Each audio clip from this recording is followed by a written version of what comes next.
ó Deus soberano, Senhor do que é feito. Louvai-o sim de vossa alma, tesouro perfeito. Ó Deus, cantai e com fervor tributai profundo amor e respeito.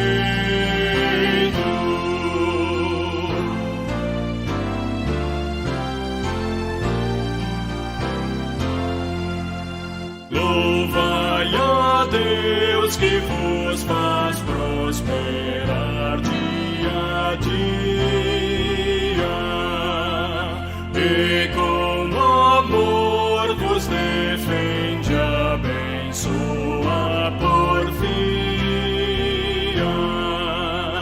Lembrai também que o poderoso nos vem fazer feliz companhia.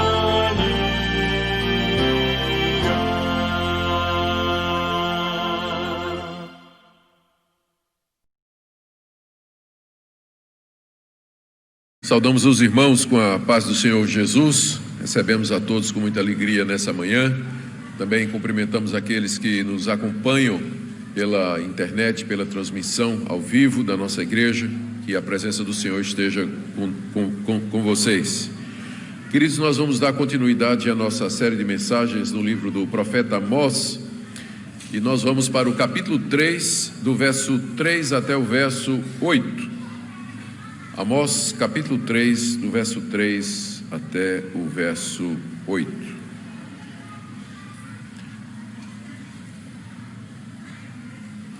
Tem mais menino do que gente aqui nessa igreja, viu?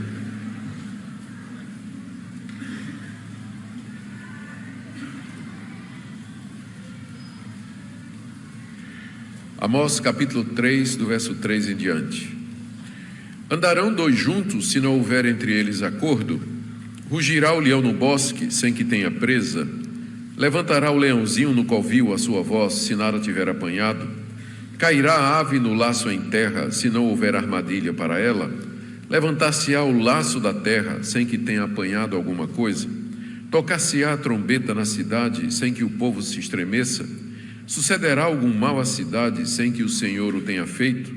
Certamente o Senhor não fará coisa alguma, sem primeiro revelar o seu segredo aos seus servos, os profetas. Rugirá o leão, rugiu o leão, quem não temerá? Falou o Senhor Deus, quem não profetizará? Até aqui, queridos, a leitura da palavra de Deus. Pai, nós pedimos mais uma vez a iluminação do Teu Santo Espírito para a compreensão das palavras do Teu servo Amós, a quem o Senhor revelou os seus segredos, e que ele escreveu para que nós os soubéssemos também. Fala o nosso coração, abençoa Teu povo aqui reunido, aqueles que nos acompanham, a todos da Tua graça, em nome de Jesus. Amém. Queridos, na mensagem anterior, nós vimos Amós combatendo aquilo que nós chamamos de a teologia do Reino do Norte. Como vocês sabem, Deus havia levantado Amós, que era um pequeno agricultor, ele cultivava figos e cuidava de rebanhos. Deus o levantou lá de Tecoa, a cidade onde ele morava, na cidade no Reino do Sul, chamado de Judá também, e mandou que ele fosse ao norte para profetizar contra a nação de Israel.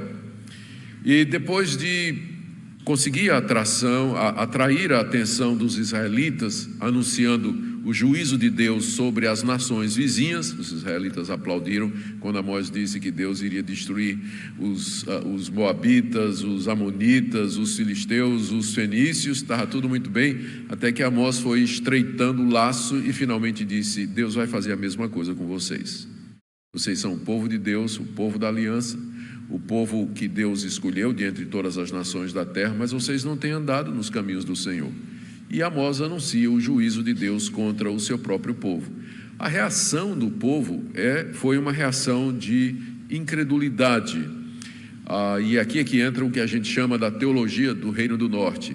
Eles tinham desenvolvido a ideia de que porque eles eram o povo de Deus, porque porque Deus os havia separado das outras nações, Deus haveria de tratá-los de maneira diferente na questão do pecado.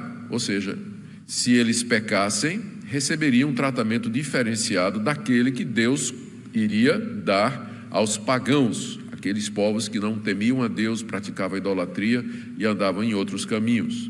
Amós, então, chega no reino do norte exatamente para corrigir essa interpretação equivocada da aliança de Deus com a nação de Israel. Como eu disse, eles pensavam que seriam tratados diferentes, afinal eram o povo de Deus, o povo da aliança. Deus os tinha trazido para aquela terra. Todo mundo lembrava a história da libertação do Egito através de Moisés. Eles eram os descendentes de Abraão, Isaque e Jacó, e haviam sido escolhidos de todas as nações da terra. Então eles esperavam no mínimo um tratamento VIP, diferenciado, que Deus haveria de fazer uma distinção entre eles e os outros povos na hora de lidar com eles. Amós confronta isso, dizendo que, na verdade, o fato de Deus tê-los escolhido de entre todos os povos da terra trazia uma responsabilidade moral diante de Deus, a ponto de que Deus tinha de castigá-los por seus pecados. Foi isso que nós vimos na mensagem anterior, capítulo 3, versos 1 e 2. Ouvi a palavra que o Senhor fala contra vós outros, filhos de Israel, contra toda a família que ele fez subir da terra do Egito. Aqui o tema da libertação do Egito. De todas as famílias da terra, somente a vós outros vos escolhi. Até aqui os israelitas concordavam com Amós, só que o final da frase eles não concordavam. Portanto, eu vos punirei por todas as vossas iniquidades. Pelo fato de que eu escolhi vocês, de que vocês são o meu povo, é que eu devo punir vocês, porque vocês levam sobre vocês o meu nome. Vocês são conhecidos como sendo o povo de Deus.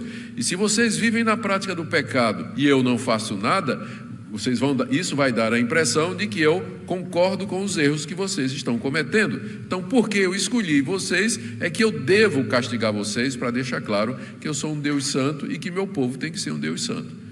Então, isso foi o que Amós pregou aos ouvidos dos israelitas, e certamente eles não gostaram do que ouviram. E a teologia do Reino do Norte estava raciocinando, estava tentando se justificar, racionalizar para não aceitar aquela mensagem. Será que Amós era de Deus mesmo? Será que esse tipo de mensagem que Deus manda, uma mensagem dura contra o seu próprio povo, procede do Deus que nos amou e que nos escolheu? O profeta então agora se volta contra a dureza de coração da nação de Israel e a incredulidade deles diante daquela mensagem. Eles não queriam acreditar naquilo que Amós estava anunciando, e muito menos reconhecer os seus pecados e se arrepender deles e mudar os caminhos. Afinal, eles estavam vivendo um período de grande prosperidade. O rei na época era Jeroboão II, um hábil estrategista militar, com capacidades e habilidades financeiras e econômicas. A nação de Israel vivia um período de grande prosperidade e segurança com relação às nações vizinhas, por conta das suas vitórias na guerra. Além disso, antes de Amós, outros profetas já tinham aparecido, anunciando o juízo de Deus, e os anos se passaram e nada havia acontecido. Então, por que aqui esse é o raciocínio dos israelitas, por que nós vamos acreditar nessa mensagem de juízo que Amós está trazendo contra nós? O objetivo desses versículos que eu acabei de ler aqui, o objetivo de Amós nesses versículos, é mostrar a seriedade e a credibilidade da mensagem deles. Apelar ao povo para que se arrependa antes do juízo chegar. E o método que Amós usa aqui é curioso. É fazer várias perguntas, cujas respostas eram óbvias e baseadas no bom senso e na realidade, levando ao desfecho que ele queria. O que Amós vai fazer aqui é parecido com o que ele fez no começo do livro, que a gente chamou de armadilha de Amós.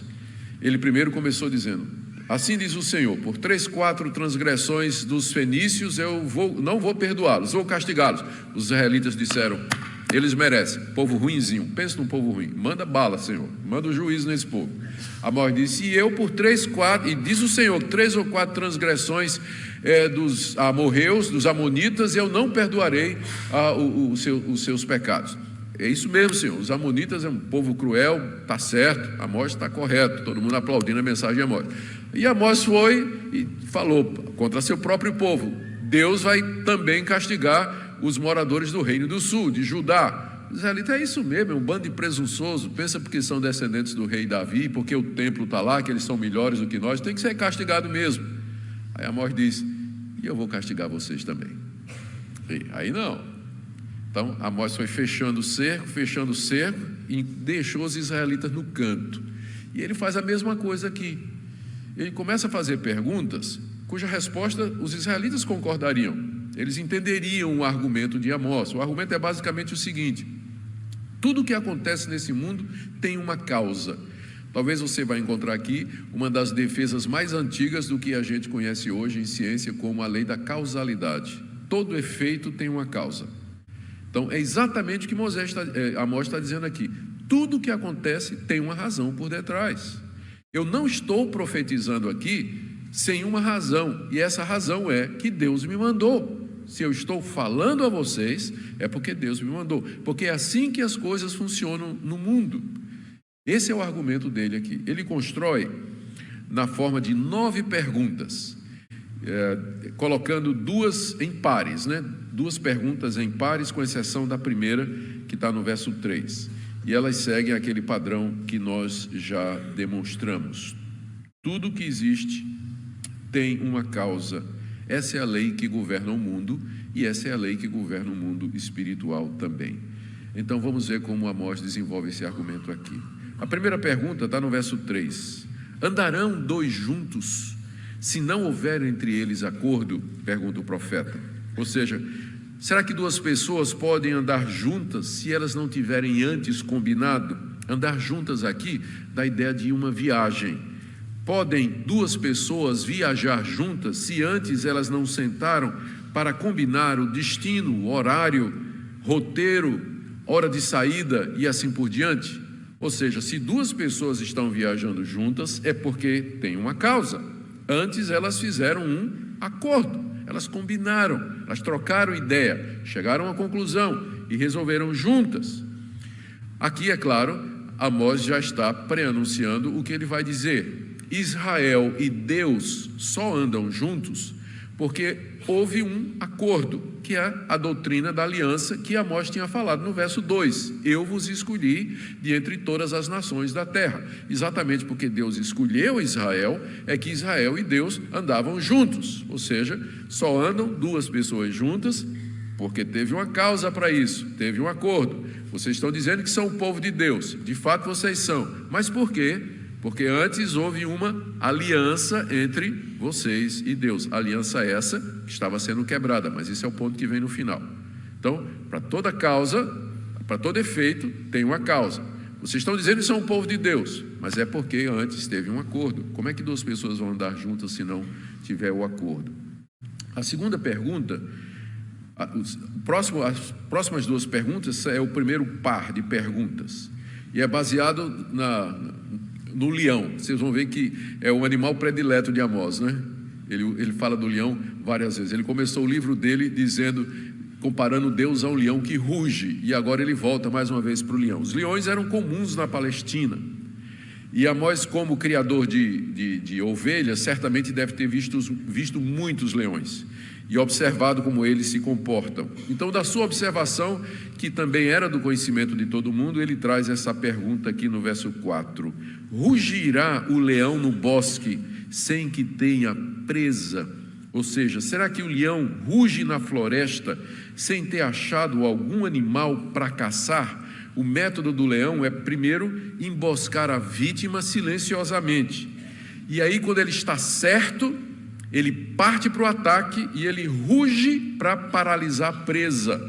Era isso que Amós observou, é isso que ele tinha visto tantas vezes. O leão silencioso, espreitando, seguindo. Quando ele sente que está certo, que o bote é certo, ele ruge e pula em cima da presa. O rugido tem como objetivo paralisar.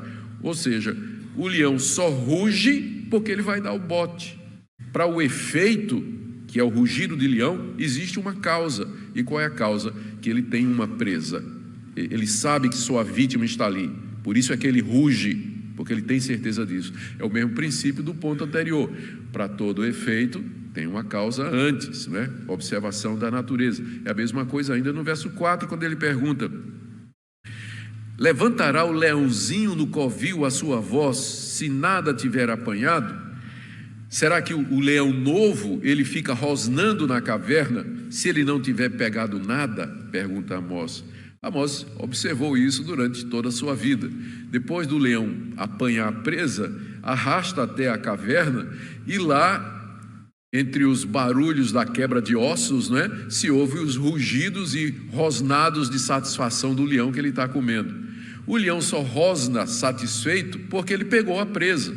Ou seja, a causa desses sons de satisfação é que ele alcançou a sua presa. Para todo efeito, tem uma causa. Ele só está lá ronronando, né, feliz da vida, porque está com a barriga cheia, porque ele de fato pegou uma presa.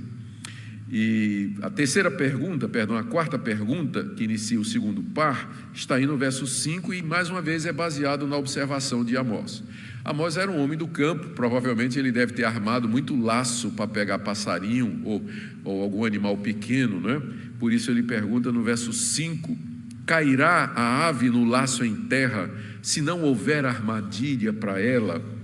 Será que um passarinho cai numa arapuca que não estava armada? O passarinho só é apanhado porque alguém armou uma arapuca para ele, um laço feito pelos caçadores. Naquele tempo era muito comum pegar passarinho com laço, né? Se fazia um laço de cordel numa árvore vergada, no lugar onde os passarinhos costumavam parar ou passar ou sentar, e então o passarinho tripudiava naquilo, ou pisava naquilo de alguma forma, e o laço então pegava o pássaro pelo pé ou pelo pescoço ou alguma coisa. Mas ele só era apanhado porque tinha uma causa. A causa é que o caçador intencionalmente armou a arapuca para ele. Se o caçador não tivesse feito isso, o passarinho não teria sido apanhado. A lei da causa e do efeito mais uma vez.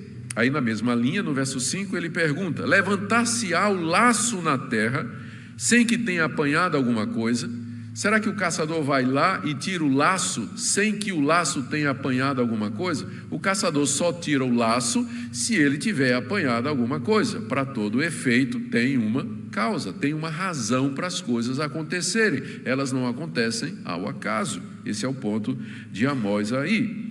No verso 6, agora, é o terceiro par de perguntas, tem a ver com invasão em uma cidade. Tem a ver com uma invasão numa cidade. E agora Amós está chegando perto do que ele quer. Ele começa falando do leão, fala do laço do passarinheiro, e agora fala de uma invasão à cidade, né? Está chegando próximo do que ele quer dizer.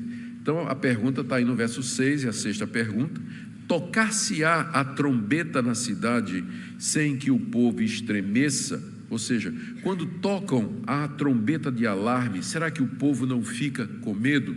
A trombeta de alarme era o chofar. Era uma trombeta feita de chifre de carneiro e que era tocada pelo sentinela quando ele pressentia um perigo que estava chegando na cidade.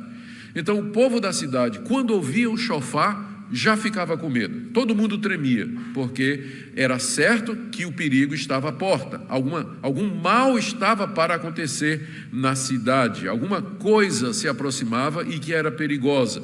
Então o povo só tremia porque o chofar tocou. Para todo efeito, tem uma causa, tem uma razão para o povo tremer. Por que é que o povo está tremendo? Porque ouviu o som do chofar, da corneta, da trombeta, alardeando a chegada do inimigo ou de alguma desgraça, algum mal que se aproximava. E aí ele leva a coisa para o ponto que ele queria no verso 6, quando ele diz, perguntando: sucederá algum mal na cidade sem que o Senhor tenha feito? Será que vai acontecer algum mal na cidade sem que seja obra de Deus? Por acaso cai alguma desgraça sobre a cidade sem que Deus tenha feito acontecer? Aqui a palavra mal tem que ser interpretada no sentido de calamidade.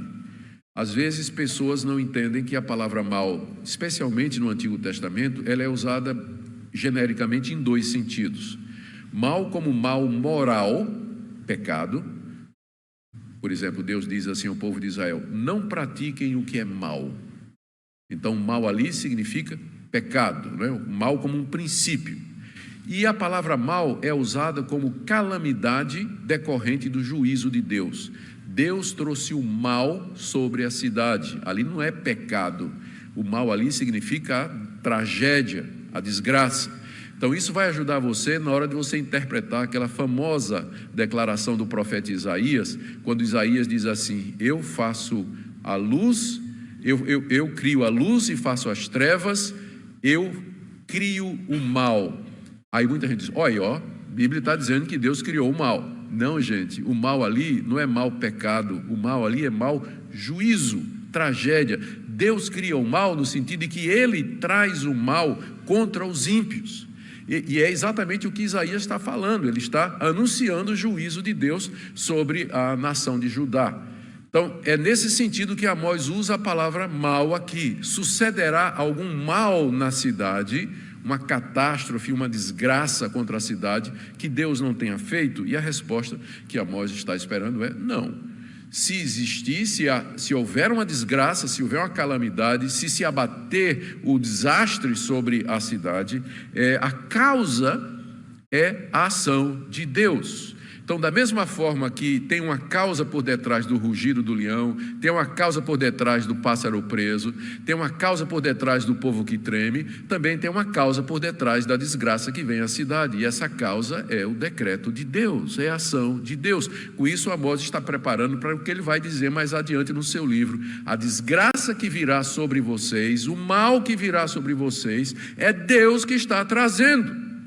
Não é uma coincidência, não é um acaso, não é alguma coisa que acontece porque os homens planejaram, mas é Deus que vai trazer o juízo sobre vocês. Acontecerá algum mal na cidade que não seja Deus que tenha feito isso. Elas só acontecem, os males só acontecem porque Deus os traz como juízo sobre o seu povo ímpio. Elas não ocorrem por acaso, tem uma razão para elas. E aí no verso 8 você tem as duas últimas perguntas, né? Vamos pular o verso 7 por enquanto, que é uma antecipação do que Amós vai dizer. A pergunta 8: rugiu o leão, quem não temerá? Volta a figura do leão. O leão ruge, quem não teme? Quem não fica com medo? O medo só vem porque o leão rugiu. Aqui, como eu disse, Amós retorna a figura do leão. E o que ele quer dizer é o seguinte: Deus rugiu, porque ele começou o seu livro dizendo, no verso 2, o Senhor rugirá de Sião e de Jerusalém fará ouvir a sua voz. O leão rugiu, Deus rugiu e eu ouvi e tremi. Eu ouvi e tremi. É isso que Amós quer dizer. Ele tremeu de medo diante do que ele entendeu que Deus haveria de fazer.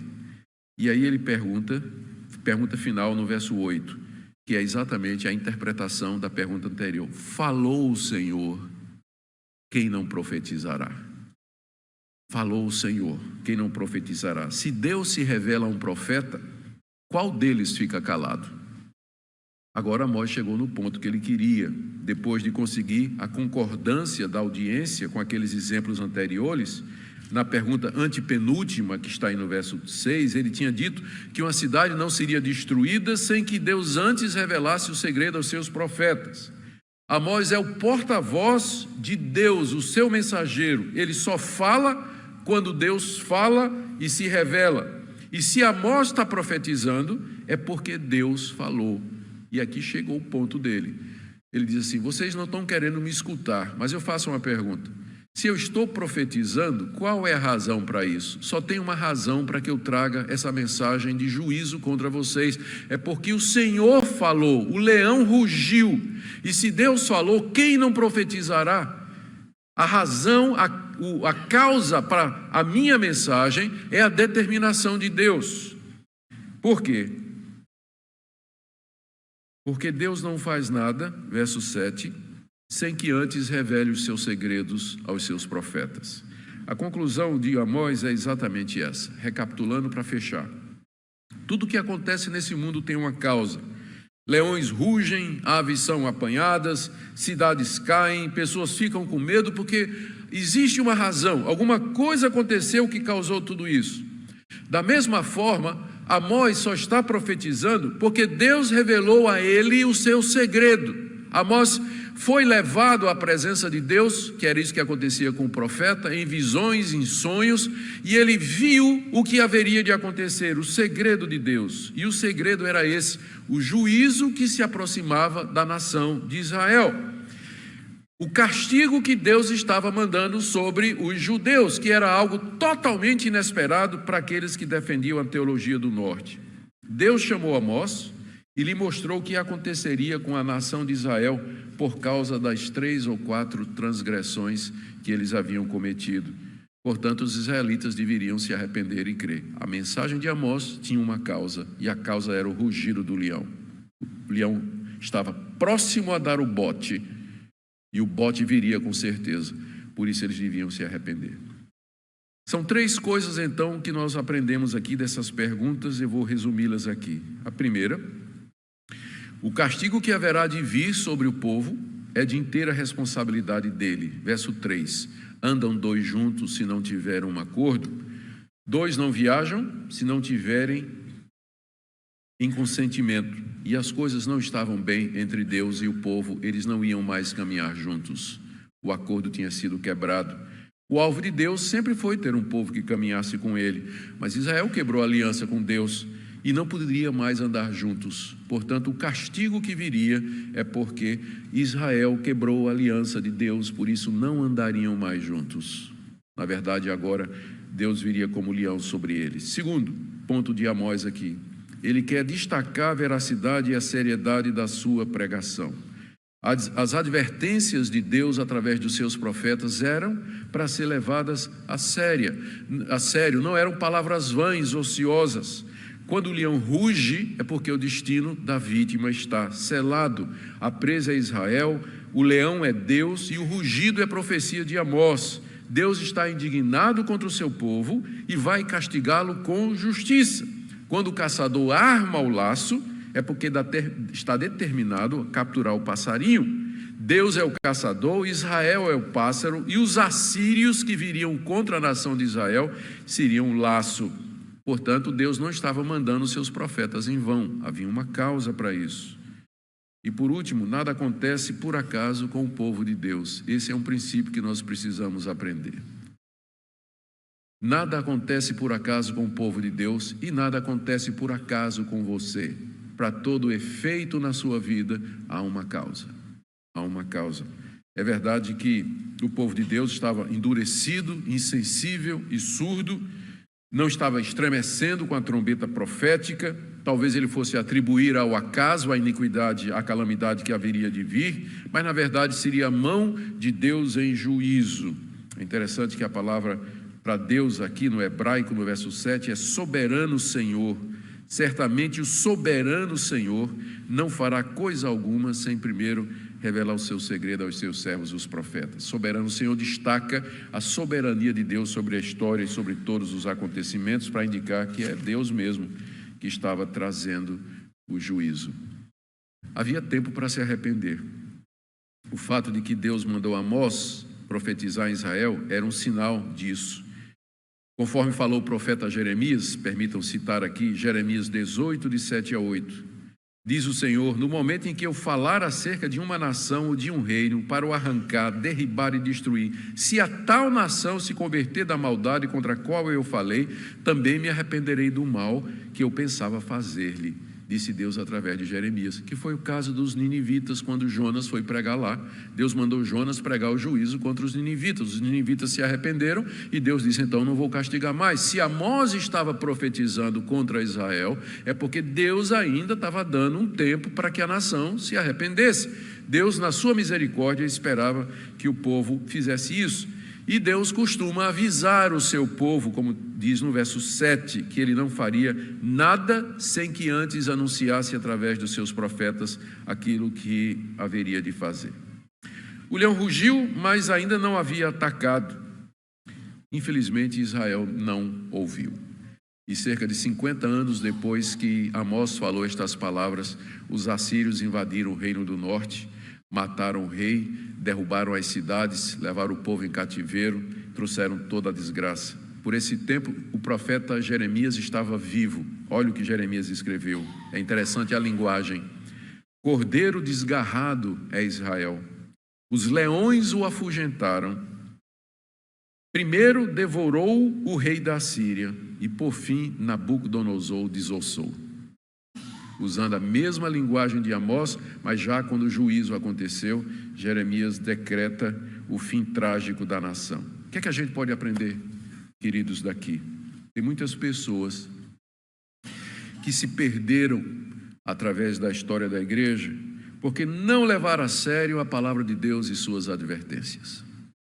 Inclusive gente nascida na igreja, cresceu na igreja, ouvindo o evangelho, ouvindo a palavra de Deus, ouvindo os sermões, ouvindo as advertências, as promessas, o amor de Deus, a santidade de Deus, o juízo de Deus, mas fizeram ouvidos moucos. Eu lembro ouvi uma história esses últimos dias aí, de uma senhora que ministrava, tem um ministério de surdos, e ela foi convidada estava ministrando numa igreja de uns 500 membros mais ou menos, e aí ela perguntou ao pastor: quantos surdos o senhor tem aqui? O pastor disse: 500. Sim, 500.